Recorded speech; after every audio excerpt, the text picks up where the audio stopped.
Hi friends, ಎಲ್ಲ ಹೇಗಿದ್ದೀರಾ? ಚೆನ್ನಾಗಿದ್ದೀರಾ? ನಾನಿವತ್ತು 2 ಹಾಗಲಕಾಯಿ, ಈ ಹಾಗಲಕಾಯಲ್ಲಿ ಹಾಗೆ ಫ್ರೈ ಮಾಡ್ಕೊಳ್ಳೋಣ ಬನ್ನಿ. ಇದು ಹಚ್ಕೊಳ್ಳೋಣ. ಈಗ ಇದನ್ನು ತೆಗೆಯೋದೇನು ಬೇಡ.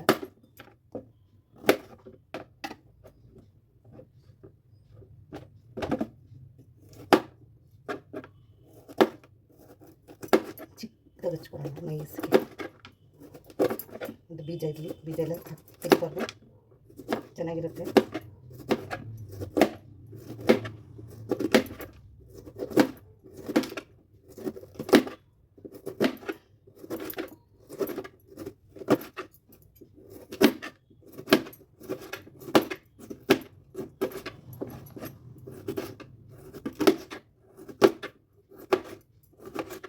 ಲೈಸಿದ್ರೆ ಬೇಗ ಬೇಯುತ್ತೆ.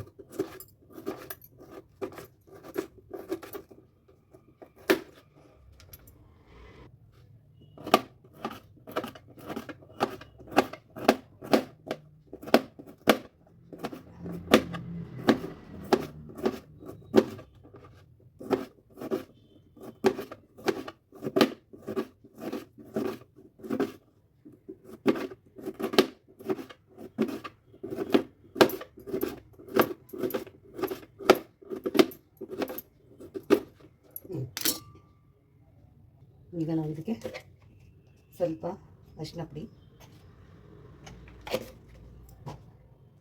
ಇದಕ್ಕೆ ಉಪ್ಪು,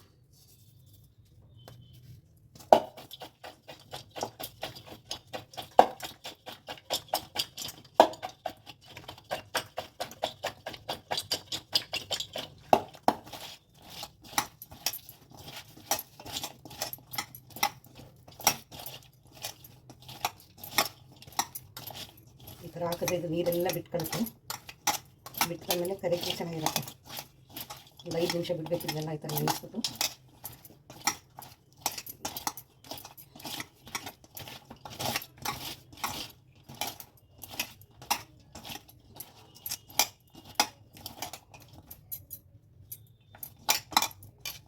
ಈಗ ಒಂದು 10 ನಿಮಿಷ ಬಿಡೋಣ ಅದನ್ನು.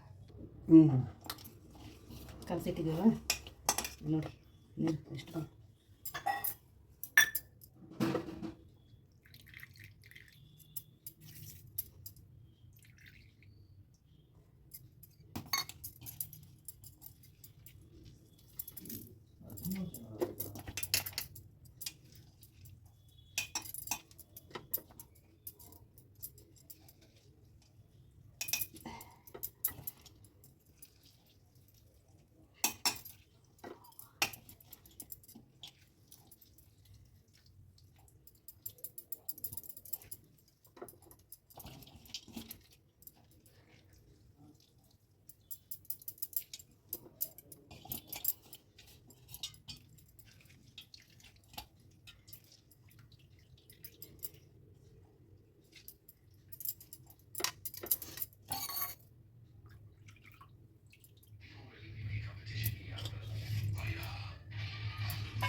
ತೆಗೆದ್ಬಿಡೋಣ ಅಂತ ಬೇಡ ನಮಗೆ.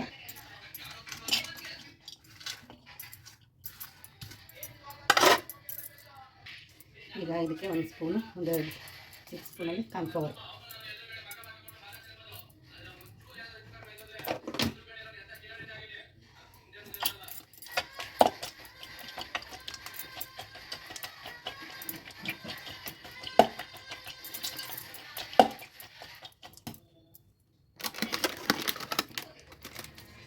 ಸ್ವಲ್ಪ ಲೈಟಾಗಿ ಚಿಲ್ಲಿ ಪೌಡ್ರು, 1 ಸ್ಪೂನ್ ಹಾಕಿದ್ವಿ.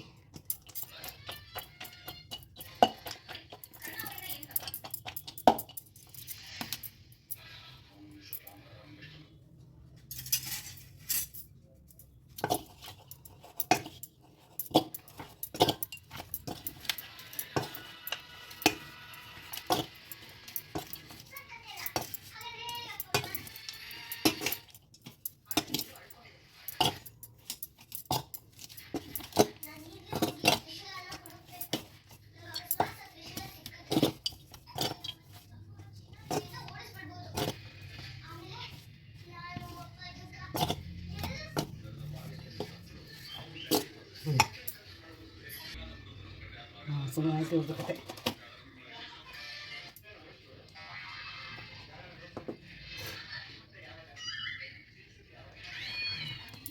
ಈಗ ಇದಕ್ಕೆ ಸ್ವಲ್ಪ ಲೈಟಾಗಿ ಉಪ್ಪು ಹಾಕೊಳ್ಳೋಣ, ಯಾಕೆಂದರೆ ಅದನ್ನೆಲ್ಲ ತೆಗ್ಬಿಟ್ವಲ್ಲ ನಾವು, ಅದಕ್ಕೆ ಲೈಟಾಗಿ.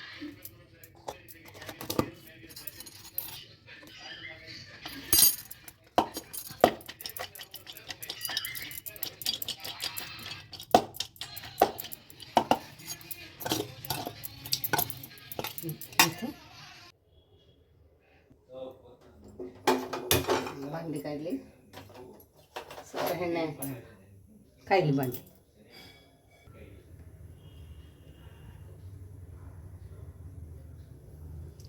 ಎಣ್ಣೆ ಹಾಕಿದ್ದೀನಿ, ಎಣ್ಣೆ ಕಾದಿದೆಯಲ್ಲ ನೋಡೋಣ. ಕಾದಿಲ್ಲ, ಕಾಯಿಲಿ.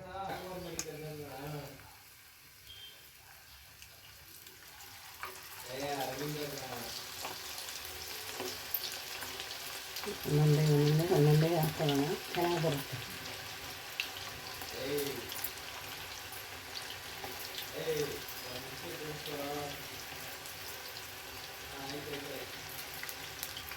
ಹಾಗಲಕಾಯಿ ಫ್ರೈ ಮಾಡ್ಕೊಳ್ಳೋದು.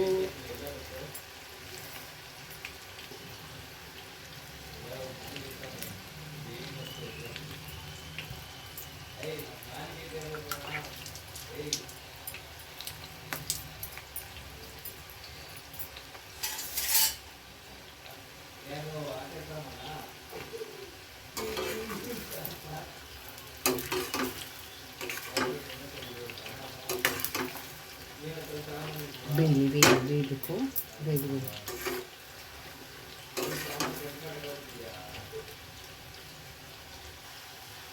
ಏನು ಗೊತ್ತಾ, ನಾವು ಹೊರಗಡೆ ಹೋಗಿ ಚಿಪ್ಸ್ ತಗೊಂಡು ತಿನ್ನೋದಕ್ಕಿಂತ ನಮ್ಮ ಮನೇಲೇ ಮಾಡ್ಕೊಬೋದಲ್ಲ, ಯಾವುದೇ ಚಿಪ್ಸ್ ಆಗಿರ್ಬೋದು. ಆದರೆ ಮಾಡ್ಕೋಬೇಕು, ನನಗೆ ಟೈಮ್ ಸಿಗೋಲ್ಲ ಮೇಡಮ್ ಅವರೇ, ಯಾರೇ ಆಗಿರಲಿ, ನನಗೆ ದೇವರಾಣಿಗೂ ಟೈಮ್ ಸಿಗೋಲ್ಲ. ನಾನು ರಾತ್ರಿ ಹೊತ್ತೆಲ್ಲ ಬಂದು ಇಲ್ಲಿ ಅಕ್ಕಪಕ್ಕದಲ್ಲಿ ಸೌಂಡ್ಗಳು ಮಾಡಿದ್ರೇ ಡಿಸ್ಟರ್ಬೆನ್ಸು ಅಂತಾರೆ. ಭಾಳ ಸೈಲೆಂಟಾಗಿ ಮಾಡಬೇಕು. ಏನು ಮಾಡೋದು, ಅದಕ್ಕೆ ಕಷ್ಟ. ಏನೋ ಚೆನ್ನಾಗಿ ರೋಸ್ಟ್ ಆಗಬೇಕಿದು, ಚೆನ್ನಾಗಿ ಬೇಯಬೇಕು. ನಾವು ಹೊರಗಡೆ ಹೋಗಿ ತಿನ್ನೋದಕ್ಕಿಂತ ಮನೆಯಲ್ಲೇ ನಾವು ಮಾಡಿಕೊಂಡ್ರೆ ತುಂಬ ಉತ್ತಮ. ಯಾಕೆಂದರೆ ನಾನು ಸ್ಲೈಸಾಗಿ ಕಟ್ ಮಾಡ್ಕೊಂಡಿದ್ದೀನಿ, ಸ್ಲೈಸಾಗಿ ಕಟ್ ಮಾಡಿ ಅದ್ರ ನೀರೆಲ್ಲ ತೆಗೆದಿದ್ದೀನಿ. ಅದೆಲ್ಲ ತೆಗೆದ್ರೆ ಅಷ್ಟು ಕಹಿ ಬರೋಲ್ಲ, ಚೆನ್ನಾಗಿರುತ್ತೆ. ನಾನು ಯಾಕೆ ಬೀಜ ತೆಗೆದಿಲ್ಲ ಅಂದರೆ ಬೀಜ ಒಳ್ಳೆಯದು, ಬೀಜ ಹಾಕಲೇಬೇಕು, ಚೆನ್ನಾಗಿರುತ್ತೆ, ತುಂಬ ಒಳ್ಳೆಯದು. ಬೇಯಲಿ. ನೋಡಿ, ಬೆಂದರೆ ಏನಾಗುತ್ತೆ ಅಂದರೆ ಫಸ್ಟು ಗುಳ್ಳೆ ಬರುತ್ತೆ ಜಾಸ್ತಿ, ಅದಾದಮೇಲೆ ಗುಳ್ಳೆ ಬರೋಲ್ಲ, ಬೆಂದಿದೆ ಅಂತ ಅರ್ಥ.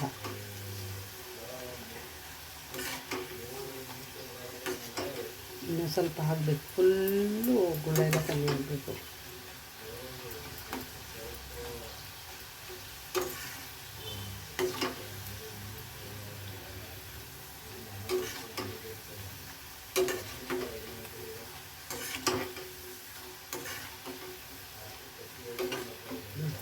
ಗುಳ್ಳೆ ನಿಲ್ತಾ ಇದೆ. ಈಗ ಅದು ಆಗಿದೆ, ತೆಗೆದ್ಬಿಡೋಣ.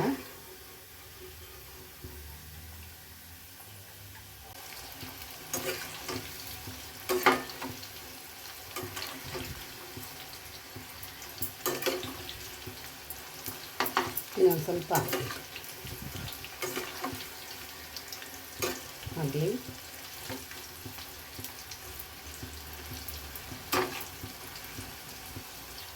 ಇಟ್ಬಿಡೋಣ.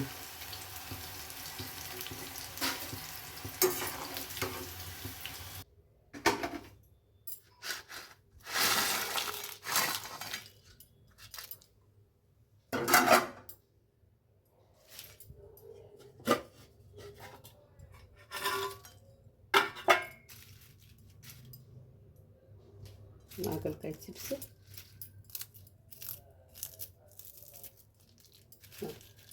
ನಾವು ಹೋಗಿ ತೊಗೊಬರ್ತೀನಿ. ನಾನು ಇವತ್ತು 15 ರೂಪಾಯಿ ಕೊಟ್ಬಿಟ್ಟು ತಂದಿದ್ದೆ.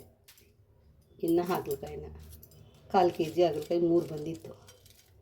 ಇವತ್ತು ಅದನ್ನು ಚಿಪ್ಸ್ ಮಾಡ್ಕೊಂಡಿದ್ದೀನಿ. ಚಿಪ್ಸು ಆಗುತ್ತೆ, ಉಪ್ಪು ಖಾರ ಎಲ್ಲ ಸರಿ ಇರ್ತದೆ, ಸಖತ್ತಾಗಿರ್ತದೆ. ತಿನ್ನೋಕ್ಕೆ ತುಂಬ ಕ್ರಿಸ್ಪಿಯಾಗಿರ್ತದೆ. ಜೊತೆಗೆ ಮೆಣಸಿನ್ಕಾಯಿ ಅದ್ಭುತ. ನಿಜವಾಗ್ಲೂ ಗರಿಗರಿಯಾಗಿ ಬಂದೈತೆ. ನೀವು ಮನೇಲಿ ಮಾಡ್ಕೊಬೋದು. ಊಟದ ಜೊತೆಗೆ, ಮೊಸರನ್ನ ಜೊತೆಗೆ, ಸಂಜೆ ಕಾಫಿ ಕುಡಿಯುವಾಗ ಏನಾದರೂ ತಿನ್ನಬೇಕು ಅಂದಾಗ ತುಂಬ ಚೆನ್ನಾಗಿರುತ್ತೆ.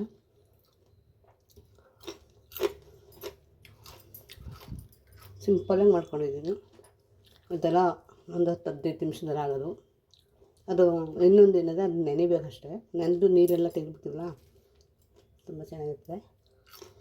ಇದು ಕೊನೆಗಂಟ ವೀಡಿಯೋ ನೋಡಿ. ಈ ವಿಡಿಯೋ ಇಷ್ಟ ಆದರೆ ಲೈಕ್ ಮಾಡಿ, ಶೇರ್ ಮಾಡಿ, ಕಮೆಂಟ್ ಮಾಡಿ. ಧನ್ಯವಾದ. Thank you.